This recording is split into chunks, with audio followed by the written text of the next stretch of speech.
시청자 여러분 안녕하세요. 박굴수T입니다. 여론조사 결과를 말씀 안 드릴 수가 없는 상황까지 놓이게 되었습니다. 지금 민주당이 역대급 최대폭으로 상승을 하여 국짐과의 차이가 오차 범위를 넘은 것으로 나왔는데요.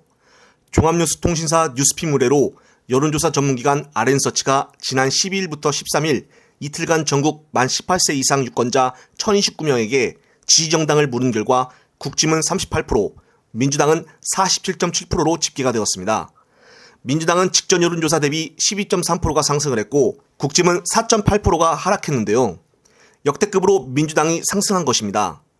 국짐이 떨어진 가장 큰 이유는 역시나 최근 정부가 발표를 한 주 69시간제 개편안 및 한일 관계 개선안에 대한 불만이 작용을 하여 이 같은 결과가 나온 것으로 분석이 됐습니다. 특히나 이번 성일종 정책의장이 주 69시간제와 관련하여 2030 청년층의 경우에 다들 좋아하고 선진국에서 이미 많이 시행하고 있는 제도라고 밝히며 이것을 반대하는 민주당의 태도가 이해할 수 없다고 하는 역대급 망언을 내뱉었고 심지어 윤석열마저 여론이 최악의 상황에 놓이자 수정안을 제시를 했지만 갑자기 한덕수 국무총리가 윤통과는 다른 의견을 제시를 하며 정책의 원점 재검토는 전혀 아니다라고 밝혀 국민들을 당황하게 만들었습니다. 그러면서 한덕수는 큰 프레임, 즉 틀에서는 변화가 없다고 말을 하며 청년들에게 또 MZ세대들에게 상당히 도움이 된다고 얘기하는 성일종 정책의장과 같은 발언을 해서 국민들에게 2차 충격을 주었는데요. 이렇게 대통령과 국무총리마저 한 장소에서 일하면서도 의견이 달라 국민들은 도대체 어느 장단에 입을 맞추어야 하는지 상당히 헷갈려하고 있습니다.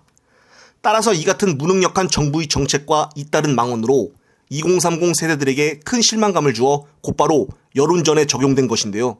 자세하고 정밀하게 그리고 다각도로 전문가들과 여러 차례 토론과 의논 후에 결정해야 할 일들을 지난 정부 정책은 무조건 안 된다며 대충 바꿔버린 일들에 대해 결국 후폭풍을 맞은 것입니다. 특히나 이번에 전당대회에서 당선이 된 투기연의 여론조사만 봐도 국짐 정말 심각합니다. 윤석열의 도움으로 1차 투표에서 끝난 만큼 당선이 되었지만은 향후 직무 수행에 대한 국민의 기대가 긍정보다는 부정이 크게 앞서는 것으로 나타났는데요. 투기연의 직무 수행 기대치를 물어보니 부정이 57.6, 긍정이 36%로 나왔고 심지어 부정적 시각은 부산과 경북의 60세 이상을 제외한 모든 권역의 대부분의 연령층에서 높게 나왔습니다. 더욱더 충격적인 것은 투기연의 지역구가 있는 울산에서도 부정적 전망이 55.7%로 긍정보다 17%나 많다는 것인데요. 투기연의 여론이 이렇게 나쁜 이유는 역시나 문희만 대표라는 점과 자신에 대한 의혹들 그리고 이번에 당내 인선에 꾸려진 친윤 세력 중심이라고 볼 수가 있겠습니다.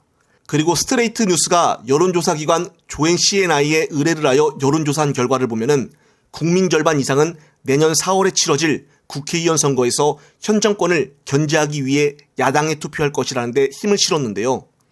윤석열 정권 견제를 위해 야당에 투표하겠다는 의견이 55%, 윤석열 정권의 국정수행을 지원하기 위해 여당에 투표하겠다는 38.9%로 야당 투표가 11.1%나 많이 나왔습니다.